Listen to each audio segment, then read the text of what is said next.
In nomine Patris et Filii et Spiritus Sancti. Amen. Fratres carissimi, te iterum fidere Patris Allegro, veritas liberavit vos. Ada pembicaraan tentang dongeng berikutnya dari gereja Katolik dari Pendeta MIM. Saya mengajak kita bukan untuk membantah klaimnya, tapi menunjukkan di mana problem logika dan epistemologinya. Ketika dia mengatakan epistemologi palsu, meskipun setelah saya periksa ceramahnya tidak ada demonstrasi, hanya slogan saja, hanya bilang epistemologi palsu tanpa menunjukkan di mana palsunya, atau upaya untuk menunjukkan palsunya tetap palsu. Jadi bagus ya, karena MIM mengajak kita untuk turun ke bawah ya, dan kalau turun ke bawah jelas Protestan akan terbongkar dengan sendirinya. Mari kita lihat.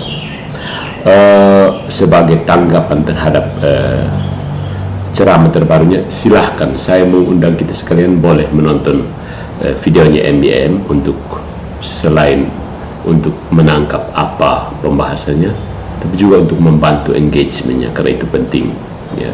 Kami kan sesama punya akun YouTube, saling mendukung kan. Jadi silahkan ke akunnya Pendeta MIM, nonton, lalu cermati sendiri bagaimana dia membonekakan Pak Dery, selamat siang, bagaimana dia membonekakan gereja Katolik. Nah, Veritas liberavit vos, bangkit, lihat dan pahami, kebenaran itu bukan milik kita, kitalah yang harus kembali. sebelum kita membahas itu, orang Katolik harus tahu bahwa Protestan itu sengaja lupa bahwa posisi Protestan bukan netral. Posisi Protestan adalah bidat kekristenan. Jangan lupa itu. Karena banyak polemikus Protestan akan berusaha seolah-olah mereka netral, datangnya dari Tuhan, datangnya dari para rasul, padahal bukan. Mereka datangnya dari orang Katolik pembangkang. Itu yang harus kita pegang dulu sebelum membahas. Nah, kita tidak usah main pingpong argumen, pingpong ayat. Kita langsung tunjukkan di mana problem dari pendeta MIM, pendeta reform yang anti Katolik, anti Mariologi ini. Nah, mari kita beri autopsi logika, retorika, dan asumsi dasar dari pendeta MIM. Nah, kita akan bedah bukan sekedar dia salah, tetapi bagaimana struktur berpikirnya itu patah, ya. Tapi kalau saya yakin Anda bisa mengikuti penceramahannya, lalu bisa tahu di mana posisinya yang keliru. Tapi saya mengajak kita untuk langsung ke fondasi paling mendasar dari pemikirannya yang keliru itu. Nah, kita beri judul MIM dan satu standar yang ternyata tidak pernah sendirian. Jadi tidak mungkin solo, ya, karena itu rombongan. MIM ini datang dengan palu besar bernama epistemologi reformed. Dia memukul meja dan berkata, standar harus satu, tidak boleh tiga, tidak boleh kitab suci, tradisi, dan magisterium. Itu kacau, itu tidak aristotelian, itu tidak logis, itu seperti tiga presiden dalam satu negara. Begitu kira-kira nada pidatonya. Papal audiens ya. Masalahnya sederhana, MIM mengira Katolik punya tiga kepala, ya. Padahal Katolik punya satu tubuh hidup, ya. Dia membayangkan kitab suci, tradisi, dan magisterium seperti tiga pejabat yang berebut kursi. Padahal dalam iman Katolik, ketiganya bukan tiga sumber wahyu yang saling adu kuat, melainkan satu ekonomi pewarisan iman apostolik. Kitab suci sebagai sabda tertulis, tradisi sebagai napas hidup gereja, dan magisterium sebagai penjaga otentik supaya teks tidak berubah menjadi mainan setiap kepala panas yang kebetulan punya kamera, mikrofon, dan koneksi internet, ya. Karena itu reformer tidak akan sanggup menghadapi Kilapung dan kawan-kawan karena tidak ada otoritas final. Semuanya baca kitab suci yang sama. Hanya Katolik yang bisa menegaskan anatema sip keluar. MIM menembak bayangan lalu mengumumkan kemenangan atas tubuh yang tidak pernah dia sentuh. Kelemahan paling mendasar, dia mengira Alkitab saja berarti tanpa penafsir.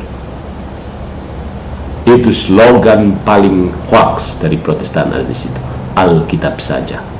Saya tunggu kapan Alkitab buka akun lalu mengajar kita pelan-pelan.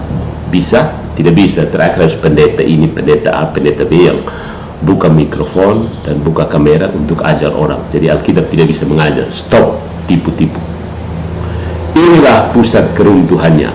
MBM berkata, kami tidak butuh paus, kami butuh Alkitab untuk menjadi paus sendiri, bukan? Indah, saleh, merdu di telinga jemaat. Tetapi kalimat itu menyembunyikan persoalan yang paling menentukan. Alkitab menurut siapa? Fantilkah? Karena di dunia nyata, Alkitab tidak turun dari langit sebagai suara audio berbahasa Indonesia Timur yang langsung menjelaskan Matius bab 16, Yohanes bab 6, Yakobus bab 2, 1 Petrus bab 3, 2 Makabe, kanon, sakramen, imamat, ekaristi, Maria dan gereja. Bukan. Alkitab selalu dibaca.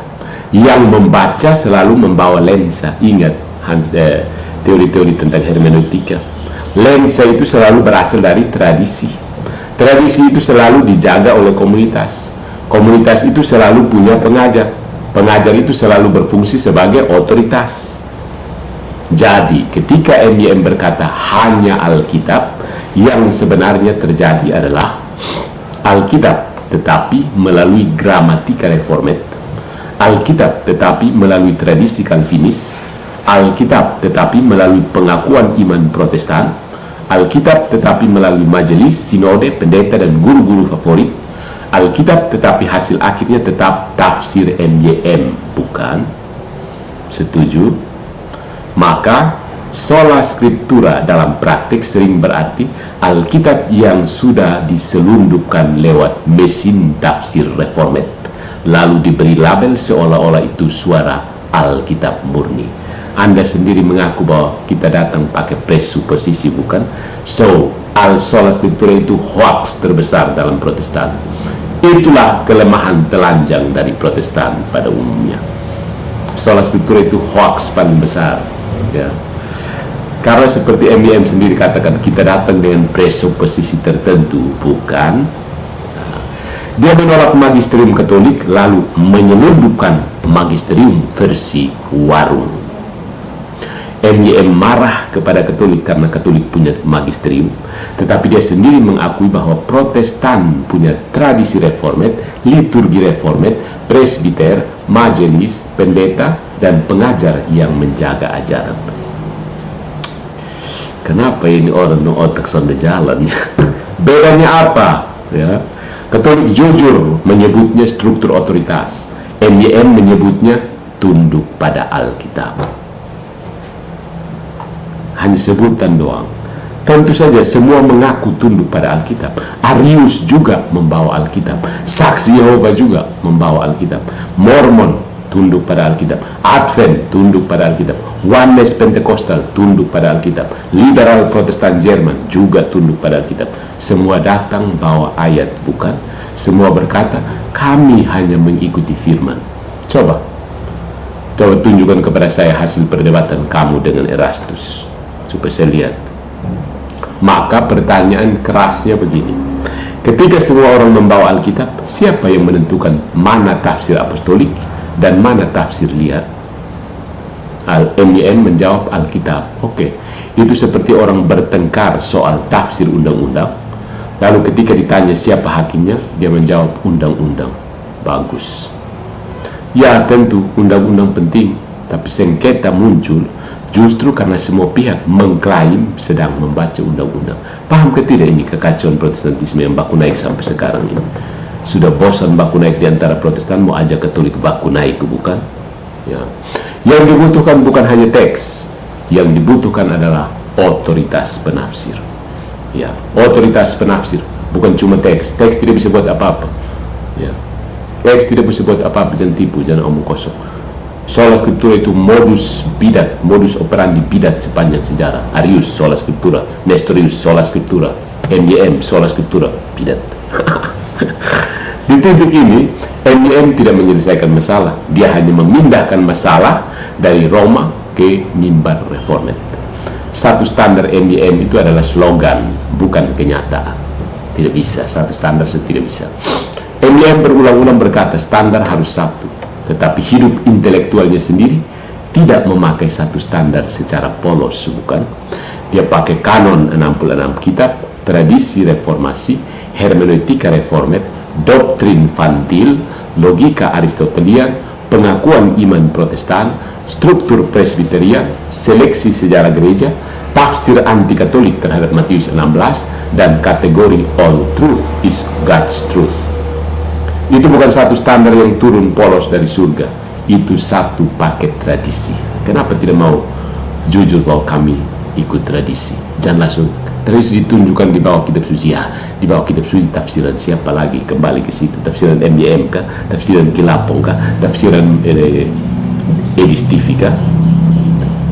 Jadi masalah MYM bukan karena dia punya tradisi. Semua orang punya tradisi kan? Masalahnya adalah dia memakai tradisi sambil berpura-pura hanya memakai Alkitab. Katolik berkata, kitab suci hidup dalam tradisi dan dijaga magisterium. MYM berkata, kitab suci saja. Lalu setelah diperiksa, kitab suci saja itu ternyata duduk di ruang reformed, minum kopi Calvinis, memakai kacamata Vantil, membaca tafsir Presbyterian, dan berbicara dengan aksen anti-Roma. Itu kitab suci saja kah? Bukan Alkitab saja itu Alkitab plus lensa yang tidak mau mengaku sebagai lensa, bukan? Nah, mari kita lihat kesalahan logika paling fatal, menyamakan otoritas manusia dengan pesaing Allah. MYM selalu curiga kepada mediasi. Ini kesalahan besar Protestantisme, curiga kepada mediasi. Kalau ada magisterium, seolah-olah Alkitab dirampok. Kalau ada paus, seolah-olah Kristus digeser. Kalau ada tradisi, seolah-olah wahyu ditambah. Kalau Petrus menerima kunci, seolah-olah Tuhan kehilangan kuasa. Tuhan Protestan ini memang Tuhan cemburuan, ke Tuhan apa? Tuhan yang lemah lembut. Itu cara berpikir datar. Kan saya sudah bilang, metafisika kalian itu metafisika datar. Dalam iman Katolik, otoritas manusia bukan pesaing Allah, melainkan apa? Partisipasi dalam otoritas Allah. Rasul mengajar, tetapi Kristus tetap guru sejati. Gereja membaptis, tetapi Allah yang menyelamatkan. Imam memberi absolusi, tetapi Allah yang mengampuni. Penulis kitab suci adalah manusia, tetapi Allah tetap pengarang utama. Paus mengajar dalam kondisi tertentu, tetapi bukan dari kekudusan pribadinya. Dia dilindungi oleh janji Kristus demi gereja, kan? Masa Tuhan bilang, para setan bosong baku naik di situ, yang penting saya sudah naik di surga. Kecian dulu Protestan baku naik terus, begitu. Tidak kan? Ya. MYM tidak mampu membedakan sumber utama dan instrumen pelayanan. Itu kurang cerdas kan? Atau apa? Sengaja kurang cerdas ya, karena harus anti Katolik soalnya. Akibatnya setiap instrumen dia tuduh sebagai pesaing. Ini setiap orang berkata, kalau dokter menyembuhkan, ya ini dia analoginya. Atau seperti kalau orang berkata bahwa jika dokter menyembuhkan, berarti Tuhan tidak menyembuhkan, ya kan? Logika semacam ini bukan Aristotelian. Ini logika datar, miskin analogi, miskin sakramentalitas. This is the core of Protestantism, bro. Paham? Reformed itu kan Protestan kan? Protestantisme kan? Lalu dia memakai paus orang berdosa sebagai peluru, padahal pelurunya kosong. MYM berkata bahwa paus manusia berdosa, maka bisa salah. Karena itu infallibility keliru. Oke, ini terdengar mantap, tetapi secara logika lemah, lembut, ya, lunglai tak berdaya. Para nabi juga manusia berdosa, para rasul juga manusia berdosa. Petrus berdosa, Paulus berdosa, Daud berdosa, Musa berdosa. Tetapi Allah tetap bisa memakai manusia berdosa untuk menyampaikan sabda yang benar, bukan? Jadi dari fakta paus berdosa, tidak otomatis keluar kesimpulan paus tidak mungkin dilindungi dari kesalahan ketika mengajar secara definitif tentang iman dan moral. Kamu pikir Tuhan itu hanya lepas kita baku naik sembarang kah? Pantas kamu baku naik terus. Nah, ini fallacy of non sequitur, sesat pikir Pak Pendeta. MYM mengaku paham bahwa infallibility bukan impeccability. Dia tahu Katolik tidak mengajarkan Paus tidak berdosa, tetapi argumennya tetap kembali ke pola yang sama. Karena Paus berdosa, maka Paus tidak bisa infalibel. Kalau Daud berdosa, Daud bisa infalibel. Kok standar ganda sih? Ini seperti orang berkata Petrus pernah menyangkal Yesus, maka surat 1 Petrus tidak bisa menjadi kitab suci. Daud pernah membunuh dan berzina, kenapa Mazmur dipakai oleh orang reformat, oleh MYM sendiri? Kalau begitu, roboh semua nabi dan para rasul bukan? Tapi tetap Protestan hanya bisa berdiri di atas standar janda, alias konsisten untuk tidak konsisten. Kemudian MYM menyerang Petrus dengan biografi, bukan dengan eklesiologi. MYM berkata Petrus labil, ditegur Yesus, menyangkal Yesus, ditegur Paulus.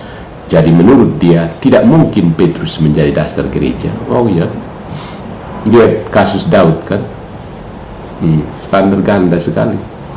Ini retorika yang enak untuk jemaat, tetapi bukan argumen yang kuat. Ya. Ini bukan sekedar comot ayat untuk hibur jemaat kita ya. Ini pakai akal budi, nalar. Dalam kitab suci, Allah justru sering mendirikan karya besar melalui manusia yang retak. Ya. Musa gagap.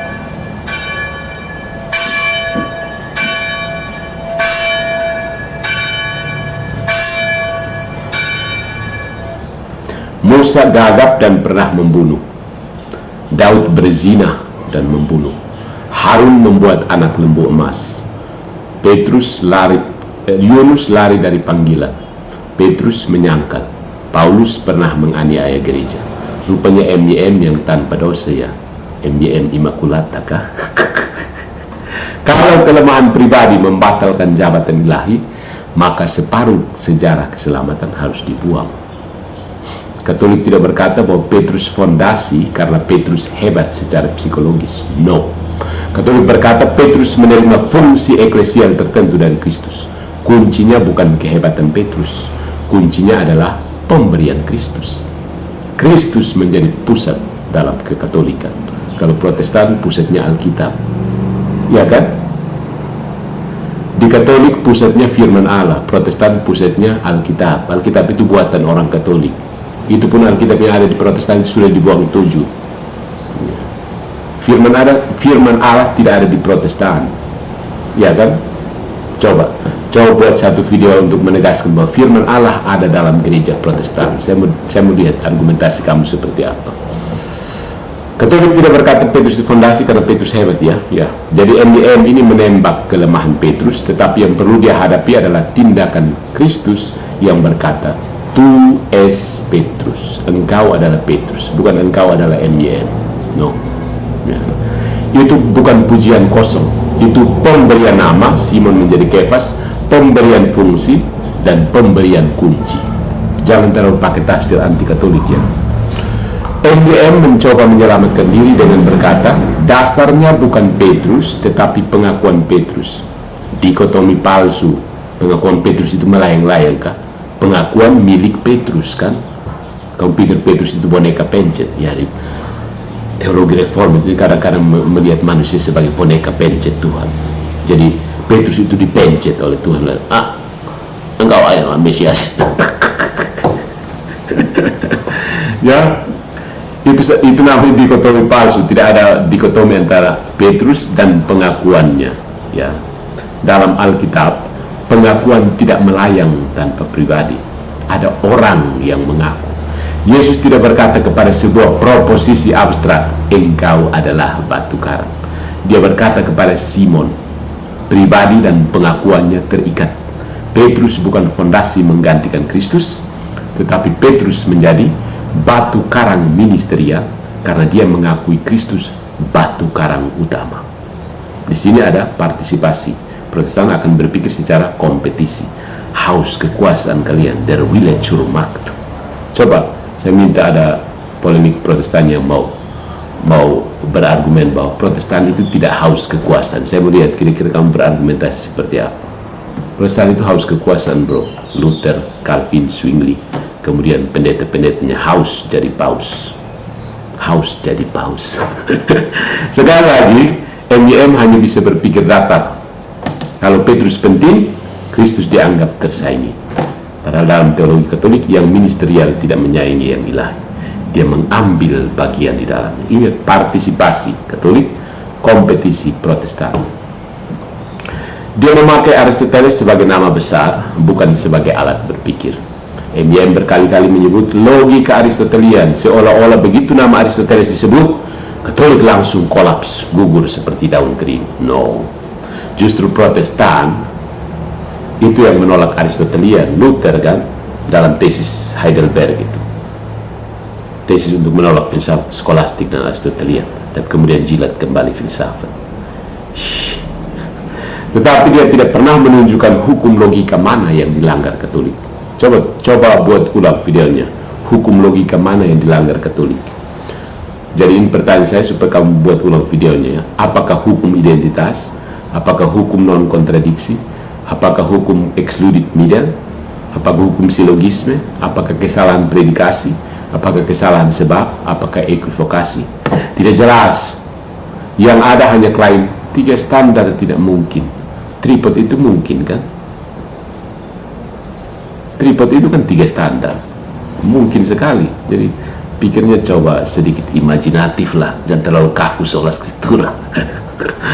Padahal Aristoteles sendiri tidak berpikir seprimitif itu.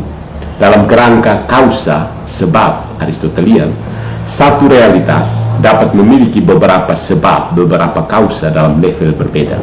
Pak MYM ingat toh, kausa materialis, sebab material, kausa formalis, sebab formal, kausa efisiens, kausa efisien, sebab efisien, kausa finalis, sebab finalis. Ingat kan? Nah, dalam metafisika klasik, sesuatu bisa memiliki sumber utama dan instrumen sekunder tanpa kontradiksi, bukan? Jadi, kalau Katolik berkata kitab suci, tradisi, dan magisterium berada dalam relasi organik, bukan dalam kompetisi datar, itu tidak melanggar Aristoteles. Ya. Yang melanggar kecermatan dari Aristoteles ini adalah MYM yang memaksa semua relasi menjadi seperti 3 presiden rebutan istana. Jadi dia mengambil analogi tapi tidak nyambung ke Aristotelian. Ya, untuk hibur-hibur pendengar Protestan yang ngumpul ke situ. Aristoteles dipanggil sebagai saksi, tetapi MYM malah membuat Aristoteles berdiri di tempat yang salah.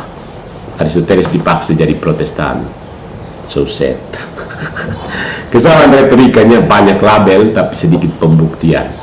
MYM gemar sekali menggunakan kata-kata seperti dongeng, konyol, omong kosong, dangkal, tidak paham epistemologi, gugur dalam logika Aristotelian.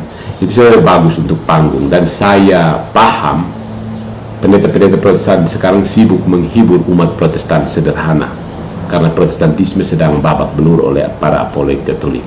Jadi secara pribadi saya paham dan saya mendukung orang-orang Protestan akar rumput perlu dihibur juga. Ya, karena untuk terlalu paham teologi mereka sulit. Tiap hari ojek online atau jualan sayur di pasar, mana masa mau belajar teologi kan. Jadi hibur mereka lah begitu, bikin panggung untuk hiburan, panggung hiburan Protestantisme. Tetapi label itu bukan demonstrasi ya. Menyebut sesuatu dongeng tidak membuktikan bahwa itu dongeng, ya kan? Menyebut sesuatu konyol tidak membuktikan letak kekonyolannya. Menyebut logika Aristotelian tidak otomatis membuat argumen menjadi Aristotelian, ya kan? Itu seperti orang yang membawa jas laboratorium lalu mengira dirinya sudah menjadi ilmuwan. Jadi Pak Pendeta, kalau besok-besok pergi check up di rumah sakit, pinjam jas dokternya, lalu coba pakai stetoskop dan berdiri di depan. Sini saya periksa kau. Ya, banyak orang akan tertarik dengan label, tapi kau bukan dokter kan? Jadi retorika MYM itu kuat di nada, lemah di anatomi, lemah di bok-bok. Dia banyak memukul meja, tapi sedikit membedah struktur. Jadi saya paham itu sebenarnya panggung hiburan untuk audiens akar rumput Protestan. Ya kadang-kadang memang kita perlu menghibur umat akar rumput kita karena teologi terlalu sulit. Ya kadang-kadang oke, hiburan sih. Katolik juga banyak mengadakan seperti itu. Jadi oke, saya paham. Tapi kalau ditujukan ke Patrice Allegro bantai. Nah, ini peluru baliknya MDM. Anda jatuh pada special pleading. Ya, kalau mau, mungkin Anda mau, ya terserah. Tapi saya melihat menangkap bahwa Anda special pleading. Apa? Anda berkata Katolik bermasalah karena punya tradisi dan magisterium. Tapi ketika Protestan punya tradisi reformat, liturgi reformat, majelis reformat, pengakuan iman reformat, dan pengajar reformat, Anda berkata itu beda karena semuanya tunduk kepada Alkitab. Saya langsung berpikir, ini orang dia pikir pakai kata-kata itu sama dengan realitas. Nah ini masalah, Anda sudah jatuh kepada metafisika nominalisme. Sebut satu mobil yang lewat itu Pajero, tetap saja realitasnya pick up yang lewat. Saya mati-matian sebut itu Pajero juga, itu pick up. Tapi terserah kalau kamu mau sebut Pajero. Oke lah, sebut saja Pajero. Tapi yang lewat itu tadi pick up. Pajero dan pick up, beda tuh. Oke. Nah, Katolik juga berkata magisterium melayani sabda Allah. Ya kan? Bukan menciptakan wahyu baru. Ya kan? Jadi MIM memberi dispensasi kepada tradisinya sendiri, tetapi menolak struktur Katolik. Itu yang namanya special pleading. Tanpa alasan jelas, buat pengecualian untuk diri sendiri, atau dengan kata lain, tajam keluar, tumpul ke dalam. Porque jadi sebenarnya selama saya menganalisis argumen-argumen pendeta-pendeta Protestan, hanya itu saja intinya, tajam keluar, tumpul ke dalam. Gas untuk orang luar, marah-marah kepada orang luar, tapi begitu kasus sendiri, oh soalnya tidak apa-apa, yang penting Kristus. Alah, kalau tradisi Protestan boleh karena tunduk kepada Alkitab, maka MDM harus membuktikan mengapa klaim Katolik bahwa magisterium melayani sabda Allah harus ditolak. Bukan sekedar berkata manusia berdosa, karena pendeta reformat juga manusia berdosa, Sinode Protestan juga manusia berdosa, Calvin juga manusia berdosa, Luther juga manusia berdosa, MIM apalagi manusia berdosa kan?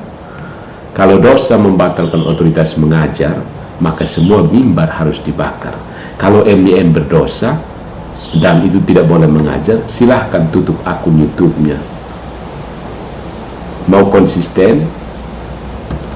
Kelemahan terdalam MDM adalah dia tidak bisa membedakan teks, kanon, tafsir, dan otoritas. MDM pikir, dia mengira dengan menunjuk Alkitab semua selesai, semua beres.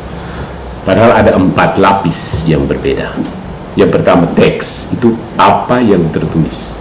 Yang kedua kanon, kitab mana yang termasuk kitab suci. Yang ketiga tafsir, apa makna teks itu. Yang keempat, otoritas. Siapa yang berwenang menyelesaikan konflik tafsir? Reformat kah? Reformat dapat mandat khusus dari siapa? Tunjukkan kepada Allegro sekarang. Mandat khusus untuk memeriksa ajaran lain itu dari siapa? Ya kan? MIM hanya kuat di lapisan pertama, teks. Tetapi begitu masuk ke kanon, dia bergantung pada sejarah gereja. Begitu masuk ke tafsir, dia bergantung pada tradisi reformat. Begitu masuk ke otoritas, dia bergantung pada komunitas Protestan. Begitu masuk konflik, dia tidak punya hakim final selain klaim tafsir saya sesuai Alkitab. Semua orang juga bisa bilang begitu kan?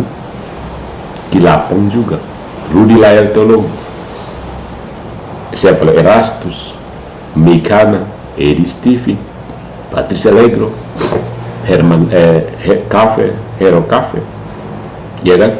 Mel Atok. Itulah sebabnya Protestantisme tidak pernah benar-benar bebas dari paus. Dia hanya pengganti paus Roma dengan paus kecil, paus sinode, paus pendeta, paus profesor, paus YouTube, paus tafsir pribadi.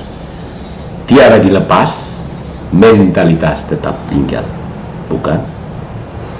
Nah, MYM ingin membongkar Katolik dengan epistemologi, tetapi yang terbongkar justru epistemologi MYM sendiri. Dia berkata Katolik punya 3 standar, padahal dia sendiri membawa satu koper besar berisi tradisi reformat, Vantil, Calvin, Presbyterianisme, kanon 66 kitab, hermeneutika anti-Roma, dan pengakuan iman Protestan. Dia berkata hanya Alkitab yang menjadi hakim, tetapi ketika Alkitab disengketakan, hakimnya ternyata tafsir reformat. Nah, pertanyaan sejak kapan tafsir reformat dilantik menjadi hakim universal? Dia berkata Paus manusia berdosa, tapi semua pengajar Protestan juga manusia berdosa. Dia berkata Petrus labil, tetapi Allah memang sering memakai manusia labil untuk mendirikan karya yang stabil. Labil tapi stabil.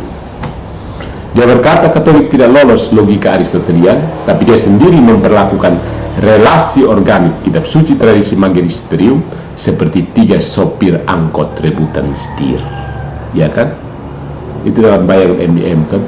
Dia berkata Katolik punya dongeng, tetapi dongeng terbesar dalam pidatonya adalah dongeng bahwa ada Alkitab yang dibaca tanpa tradisi, tanpa penafsir, tanpa komunitas, tanpa otoritas, tanpa sejarah, dan tanpa lensa. Itu bukan sola scriptura, itu sola scriptura dalam kostum reformat yang pura-pura telanjang, tidak pakai pakaian apa-apa, pada satu karung. Jadi saudara-saudara, MYM bukan kurang cerdas, dia tidak merendahkan kecerdasannya. Justru karena dia cukup pintar, kesalahannya menjadi lebih serius. Dia tahu istilah epistemologi, presuposisi, otoritas, logika, dan Aristoteles. Tapi dia pakai istilah-istilah itu seperti orang membawa pedang pusaka tanpa memahami seni berperang. Dia menuduh Katolik punya problem otoritas, padahal Katolik sejak awal menjawab, otoritas itu Kristus, diwariskan kepada gereja, ditulis dalam kitab suci, hidup dalam tradisi, dan dijaga oleh magisterium. Dia menjawab tidak cukup Alkitab. Lalu begitu ditanya, Alkitab menurut siapa? Dia mulai mengeluarkan tradisi reformat dari balik jubahnya. Dan di situ panggungnya kolaps, panggungnya runtuh. Bukan karena dia tidak punya otoritas, tetapi karena dia punya otoritas yang tidak mau dia akui. Jadi kalau tidak punya otoritas, kenapa ngomong panjang lebar, menyanggah allegro? Berarti kamu punya otoritas kan? Biarkan saja kitab suci yang menyanggah allegro. Yang paling penting, MYM sengaja lupa, ini ingat, yang poin yang paling penting, pendeta MYM sengaja melupakan bahwa posisi Protestantisme secara resmi adalah bidat kekristenan, muncul abad ke-16 dan bukan pewaris para rasul. Ini poinnya, kita tidak usah terlalu panjang. Tadi itu hanya saya umpan saja supaya kita masuk ke sini. Banyak polemik pendeta Protestan sengaja lupa fakta bahwa posisi Protestantisme dalam kekristenan adalah bidat. Muncul abad ke-16, digagas oleh orang Katolik yang menolak otoritas, dan sama sekali bukan pewaris para rasul.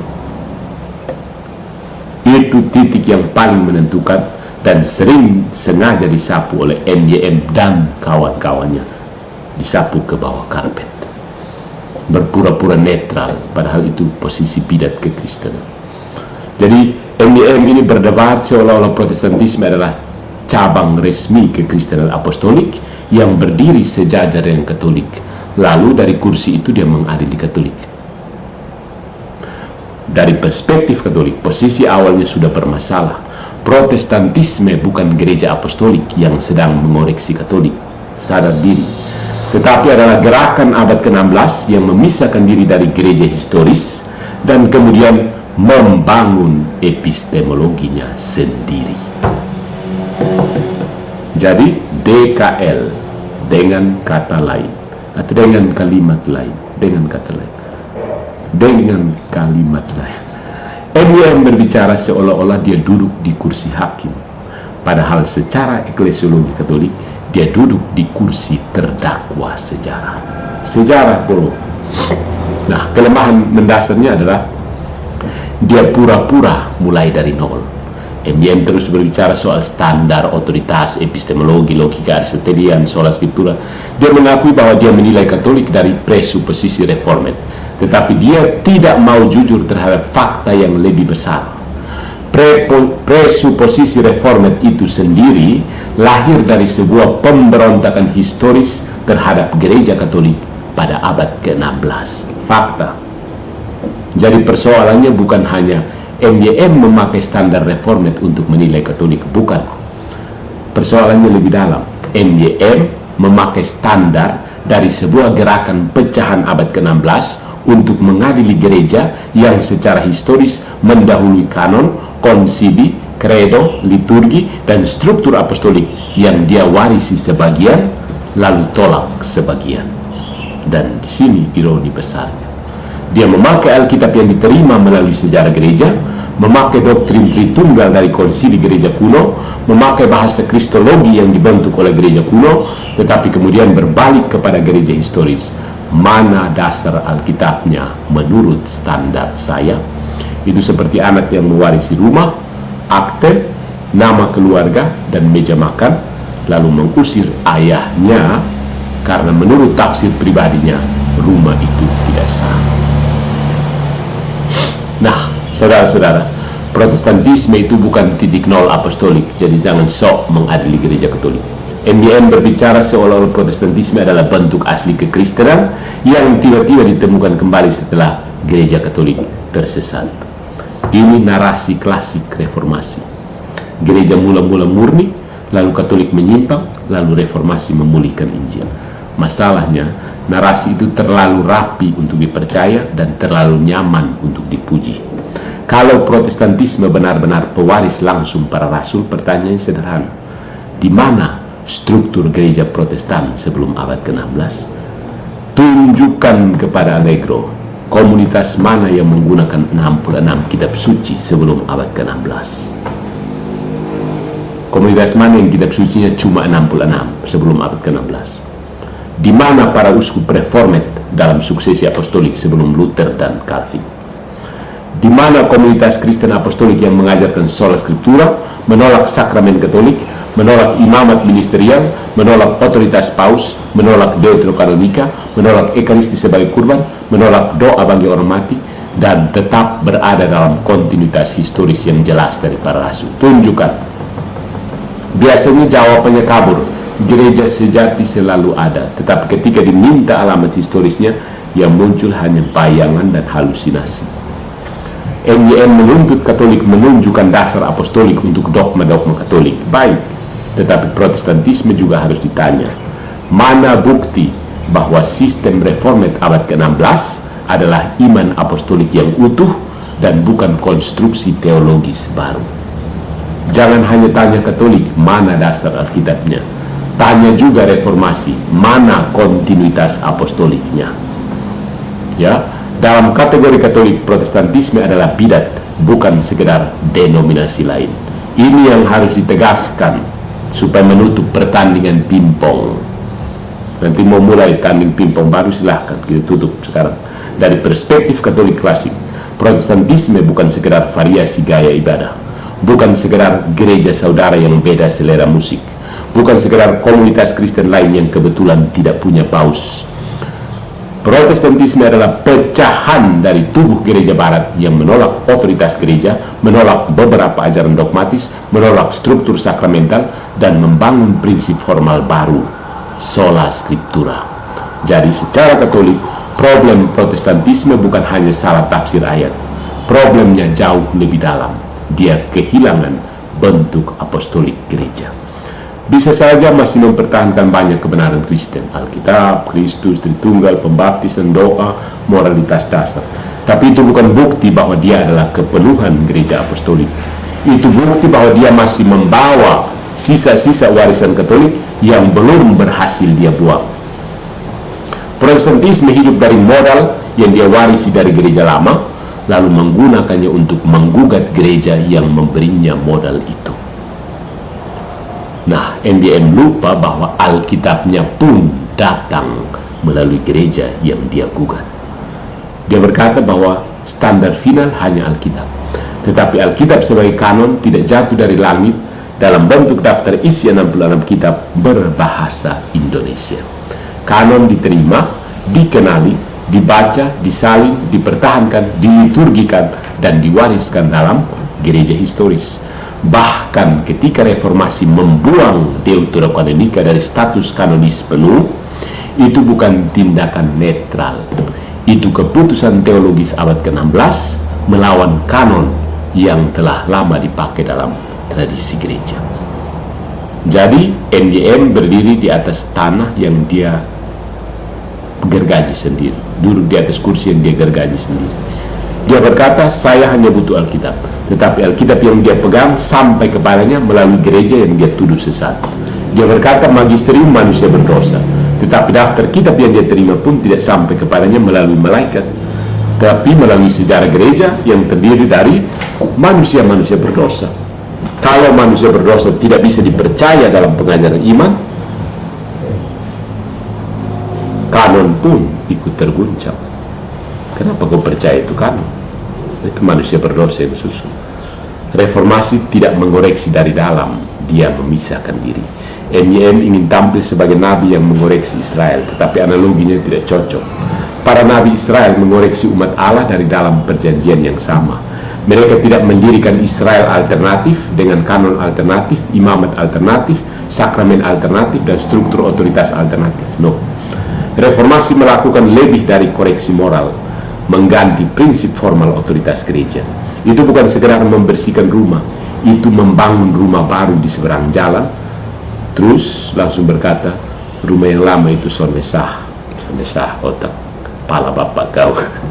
Jadi ketika NYM berkata Katolik harus diuji oleh Alkitab, pertanyaan baliknya, siapa yang memberi NYM wewenang apostolik untuk menjadi penguji gereja apostolik?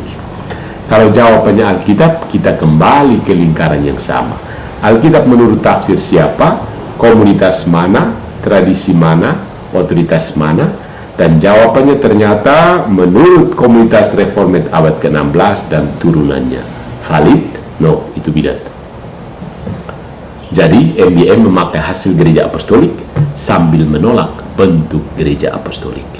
NBM menerima Tritunggal, menerima Kristologi Ortodoks, menerima kitab suci, menerima banyak bahasa teologis klasik, menerima sebagian warisan liturgis moral, tetapi dia menolak gereja yang secara historis menjadi rahim bagi semua itu. Ini masalah serius. Karena iman apostolik bukan hanya kumpulan proposisi yang bisa dipetik seperti buah liar. Iman apostolik hidup dalam tubuh, suksesi liturgi, sakramen, episkopat, kanon, kredo, dan disiplin gereja.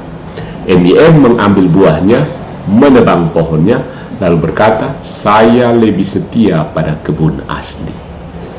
Sonde om. Itu bukan kembali ke apostolik, itu mencabut apostolik dari tubuh historisnya dan memindahkannya ke pot reformat abad ke-16. Mau bikin bonsai ya? Bidat itu bukan makian, itu kategori eklesiologis. Kita perlu hati-hati ya. Kata bidat jangan dipakai sekedar batu untuk dilempar. Dalam teologi Katolik, bidat berarti penolakan keras kepala terhadap kebenaran yang harus diimani dengan iman ilahi dan Katolik setelah baptisan. Jadi kalau dikatakan Protestantisme adalah bidat, maksudnya bukan semua orang Protestan otomatis jahat, bodoh, atau tidak mencintai Kristus. No, bukan itu maksudnya. Banyak Protestan tulus, saleh, cinta Alkitab, dan hidup lebih baik daripada banyak orang Katolik. Iya kan? Lebih punya banyak uang, kaya-kaya semua Protestan itu. Tapi secara objektif doktrinal, prinsip dan posisi Protestan menolak unsur-unsur iman Katolik yang definitif. Maka dari perspektif Katolik, Protestantisme bukan opsi sah yang sejajar, tetapi luka dalam tubuh kekristenan. Ini penting, orang biasanya tulus, orangnya bisa tulus, posisinya tetap keliru. Devosinya bisa nyata, struktur teologisnya tetap pecah. Cinta pada Kristus bisa sungguh-sungguh, eklesiologinya tetap tidak penuh. Ya, jadi MDM ingin berkata Katolik harus membuktikan diri di hadapan Alkitab. Jawaban Katolik yang lebih mendasar, Om, sebelum mengadili Katolik, buktikan dulu bahwa kursi hakimmu itu apostolik. Jadi pertanyaan saya, kamu terhubung dengan Rasul siapa? Karena posisi reformat bukan posisi netral, bukan posisi mula-mula, bukan posisi para rasul, bukan posisi gereja kuno dalam kontinuitas penuh. Itu posisi abad ke-16 yang lahir dari protes, pecah, lalu menulis ulang sejarah agar tampak seperti pemulihan. MDM bukan datang dari Yerusalem abad pertama, dia datang dari Wittenberg, Geneva, dan Westminster. Lalu dari sana dia menuju ke Roma dan berkata, kamu harus kembali ke Alkitab. Roma menjawab dengan dingin, nah, Alkitab yang kau pakai itu dibacakan di liturgi kami sebelum leluhur teologismu lahir. Ya, sebelum kamu bergaya membaca segala macam bentuk hermeneutika, orang Katolik sudah membacakan dalam liturgi berabad-abad sebelum leluhurmu seperti Calvin, Van Tillian, dan seterusnya itu. Kelemahan paling mendasar MDM bukan sekedar salah tafsir Matius 16, bukan sekedar salah memahami papal infallibility, bukan sekedar memakai straw man atas kitab suci tradisi magisterium. Kelemahan terdalamnya adalah dia mengkritik gereja apostolik dari posisi historis yang tidak apostolik, lalu menyebut kritik itu sebagai standar apostolik. That's the center of illusion of Protestantism. Itulah pusat ilusi Protestan. Dia mengira dengan pegang Alkitab, dia otomatis berdiri bersama para rasul. Padahal para rasul tidak mewariskan Alkitab sebagai buku yatim piatu. Para rasul mewariskan gereja dengan pengajaran, liturgi, penumpangan tangan, sakramen, disiplin, dan otoritas. Alkitab adalah kitabnya gereja, gereja Katolik, bukan pengganti gereja, bukan hakim yatim tanpa rumah, bukan teks telanjang yang bisa diculik setiap reformator lalu dipaksa bersaksi melawan ibunya sendiri. Ya, jadi MDM sengaja lupa satu fakta besar. MDM dan teman-teman Protestan polemikus, Protestantisme datang terlambat, terlambat secara historis, terlambat secara eklesiologis, terlambat secara sakramental, terlambat dalam klaim otoritas. Dia datang setelah kanon terbentuk, setelah credo dirumuskan, setelah konsili-konsili besar bekerja, setelah liturgi berabad-abad menghidup gereja, setelah darah para martir menyuburkan tanah iman, setelah struktur episkopal berdiri, setelah tradisi apostolik mengalir panjang. Lalu datang pada abad ke-16, lalu berkata bahwa mulai sekarang kami yang paling alkitabiah. Sorry, itu bukan reformasi apostolik, itu amnesia sejarah yang diberi jubah teologi. Dan amnesia, lupa ingatan, betapapun fasihnya berbicara tentang epistemologi, tetap saja namanya amnesia. Keep calm and stay away from anti-Catholicism.